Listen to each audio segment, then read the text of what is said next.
ये बेशर्म सरकार है जिन्होंने आपकी तामील की, वरना खड़े होकर के कहना चाहिए था इन्हें कि नहीं, जुडिशियल करप्शन की चर्चा क्यों नहीं होगी? होगी। रीढ़ नहीं है, स्पाइनलेस है। इनको मालूम है कि ये आकंठ भ्रष्टाचारी है।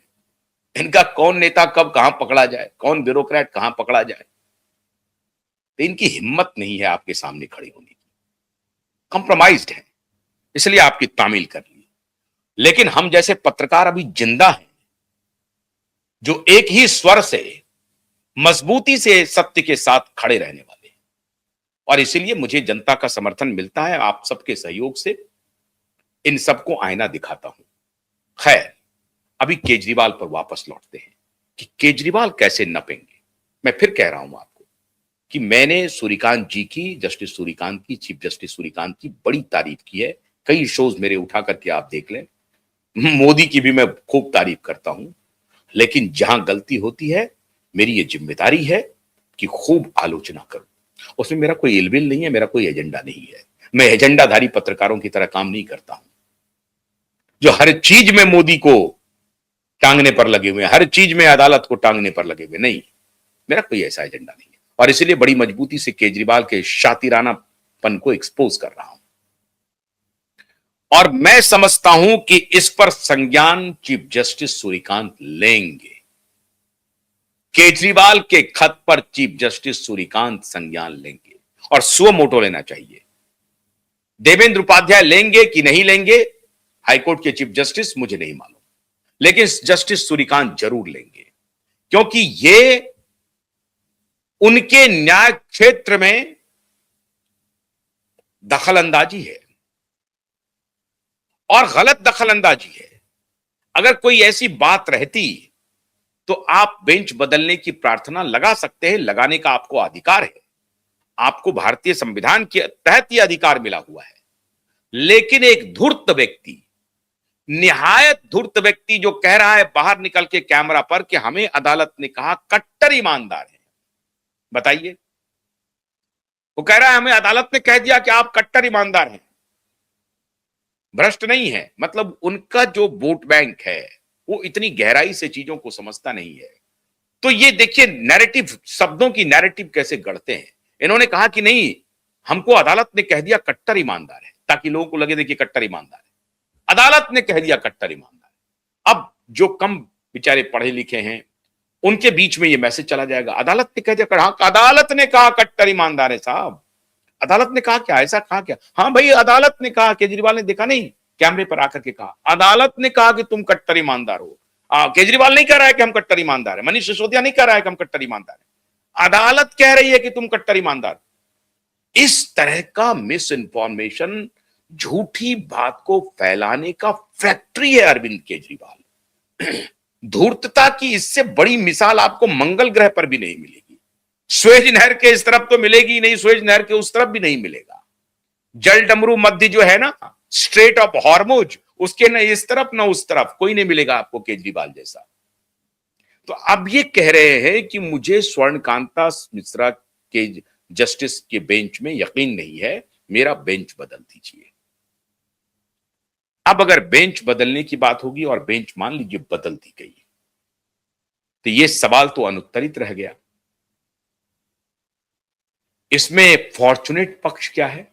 जस्टिस स्वर्णकांता मिश्रा ने ही इनके बेल को रिजेक्ट किया था, and she is well aware of his whole issue of liquor policy, liquor scam.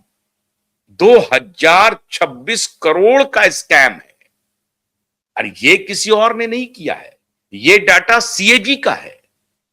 2026 crore के स्कैम का डेटा सीएजी का है।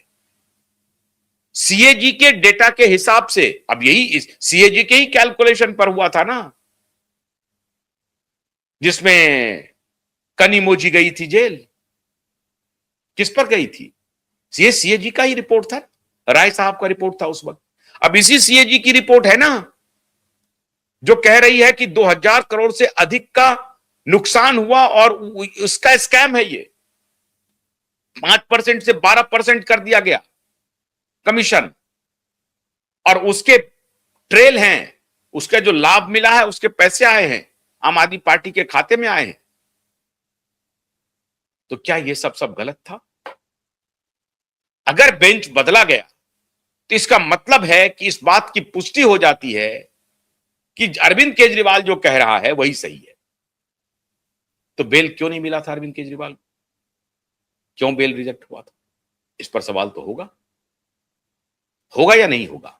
ये जुडिशियल प्रोसीड्यूरल इशू बनेगा या नहीं बनेगा? ये व्यवस्था मूलक सवाल बनेगा या नहीं बनेगा जुडिशरी के लिए?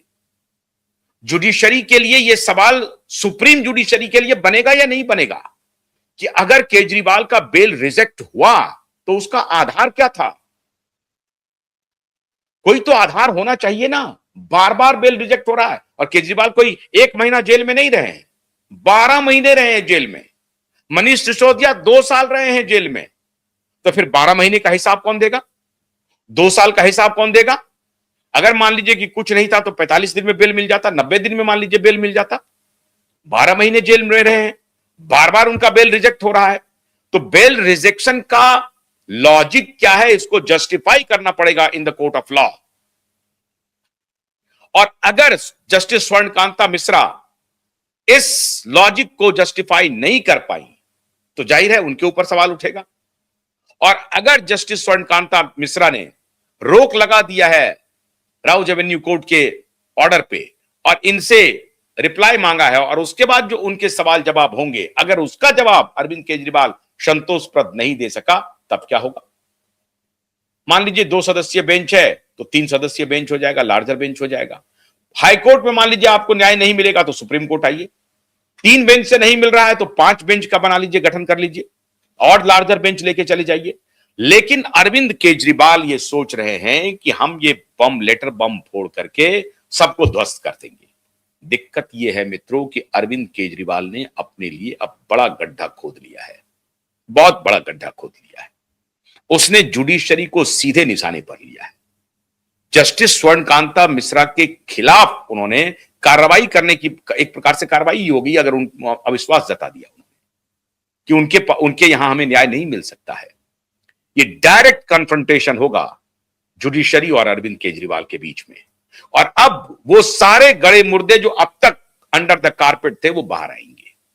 अब अरविंद केजरीवाल के केस की इस मुद्दे पर सुनवाई होगी कि आपको बेल जो मिला उसका आधार गलत था या सही था। और अगर उसका आधार सही था तो ये जो निर्णय है राउज एवेन्यू कोर्ट का वो गलत है। कैसे कोई कह सकता है कि ट्रायल चलाने लायक ही केस नहीं है? तो जो केस ट्रायल चलाने लायक नहीं है उस केस में बेल बार बार रिजेक्ट क्यों हो रहा था? दूध का दूध, पानी का पानी, आईने के तरह यह साफ है केस। इसमें कोई कंफ्यूजन नहीं है कि अगर लोअर कोर्ट को लग रहा है कि ट्रायल चलाने लायक नहीं है तो फिर हाई कोर्ट ने बेल क्यों नहीं दिया? सिंपल बात है। तो हाई कोर्ट और लोअर कोर्ट के बीच में टसल होगा, दोनों के आर्गुमेंट सामने आएंगे। 2 सदस्यीय बेंच नहीं होगा तो 3 सदस्यीय बेंच करेगा, 3 सदस्यीय बेंच नहीं होगा तो और लार्जर बेंच करेगा, 5 सदस्यीय बेंच करेगा। लेकिन यह सुनवाई होगी और अरविंद केजरीवाल नपेंगे और लंबा नपेंगे। मैं आपको दावे के साथ कह रहा हूं, अरविंद केजरीवाल सोच रहे हैं कि हम जुडिशरी को बदनाम करके कि वो उनसे हमें न्याय नहीं मिल रहा है, हम ये नैरेटिव बना देंगे कि हमको एक ने न्याय दे दिया, अब हमको देखिए अदालत हमको फंसाना चाह रही है, हमको जेल भेजना चाह रही है, तो उनके खिलाफ ही पत्र लिख दो। तो ये झूठा नैरेटिव का, वॉर का मास्टर है ये आदमी। लेकिन इस बार इनकी चलने वाली नहीं है मित्रों, ये बुरी तरह से फंसने जा रहे हैं। अब सुप्रीम कोर्ट इसमें निश्चित रूप से इंटरवीन करेगा और हाई कोर्ट को करना चाहिए। मेरे ख्याल से जस्टिस देवेंद्र उपाध्याय को इनके लेटर पर फौरन संज्ञान लेकर के फौरन कार्रवाई शुरू कर देनी चाहिए। और बेंच अगर ये कह रहे हैं बदलने के लिए तो पहले तो स्वर्णकांता मिश्रा के ही बेंच में इसकी सुनवाई को पूरे रिकॉर्ड जानी चाहिए, बाहर लाइव होनी चाहिए इसकी रिकॉर्डिंग। और अब ये होगी भी, दिल्ली हाईकोर्ट की लाइव रिकॉर्डिंग होगी, जब 16 मार्च को हो या 19 मार्च को, जब भी ये रिकॉर्डिंग होगी हम सबकी नजर इस पर रहेगी। दूध का दूध, पानी का पानी हो जाएगा कि इनका क्या आर्गुमेंट है और जस्टिस स्वर्णकांता जी का क्या आर्गुमेंट है, अभी पता चल जाएगा। लेकिन इस बीच में इन्होंने अपने तरीके से शातिराना खेल खेलने से खुद को रोका नहीं है। नैरेटिव चला दो, अपने वोटर्स को ठीक करो कि हमको फंसाने के लिए देखिए अब अदालतें हमें फंसा रही। ये नैरेटिव इस बार चलेगा नहीं। इस बार अरविंद केजरीवाल की शातिरी पकड़ी गई है और वो पूरी तरह से इसमें लंबा नपेंगे, मैं आपको दावे के साथ कह रहा हूं। बचेंगे नहीं अरविंद केजरीवाल। बहुत बहुत शुक्रिया। नमस्कार।